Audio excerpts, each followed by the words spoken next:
জানো তো আমার ছোট্ট বাচ্চাটা হবার আগে বিয়ের পর যখনই আমরা রবিবারের বিকেলবেলা ঘুরতে যেতাম গিয়েই আমার সব থেকে পছন্দের নেশার জায়গা এই সব দোকানগুলোতে গিয়েই কিছু না কিছু আমি কিনতেই থাকতাম।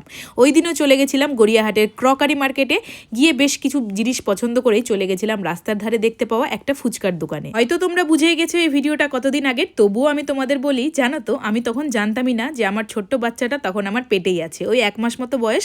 আর আমি তো এইদিকে আগাগোড়াই টক জাতীয় খাবার খেতে পছন্দ করি, আর এরকম সুন্দর ফুচকার দোকান দেখলে দাঁড়িয়ে খাবো না তা তো হয় না, তাই বেশ অনেকগুলো ফুচকা খেয়ে নিলাম। আর তোমরা এখানে দেখতেই পাচ্ছ আমি কত স্লিম ছিলাম তখন। জানো তো আমাদের মালদায় ফুচকার আলুতে কাঁচা পেঁয়াজ খুবই কম পাওয়া যায়, তবে কলকাতায় এসে ফুচকা মানেই কাঁচা পেঁয়াজ থাকবেই, আর তার সাথে যদি সেদ্ধ মটর এবং সেদ্ধ ছোলা থাকে তাহলে তো আমার আরও জমে যায়। তবে আমি কাঁচা ছোলা এবং মটর একদমই খেতে পছন্দ করি না।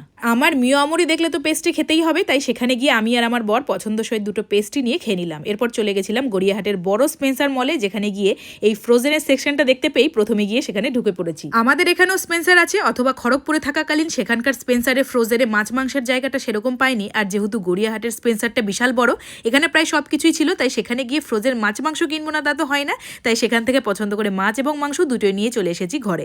আজ রাতে সেই ফ্রোজেন চিকেন দিয়েই বানাচ্ছি চিকেন কষা। বিনস, গাজর, ক্যাপসিকাম, ডিম, চিকেন সবকিছুই দিয়ে করছি মিক্সড ফ্রাইড। সাথে যেহেতু ফ্রোজেন চিকেন রান্না করছি তাই আর ঝোলঝোল না করে এরকম কষা গামাখা করেছি, একটু বেশি করে ধনেপাতা কুচি দিয়েছি যাতে ফ্রাইড রাইসের সাথে খেতে দারুণ লাগে। ভিডিও ভালো লাগলে একটা লাইক করে যেও।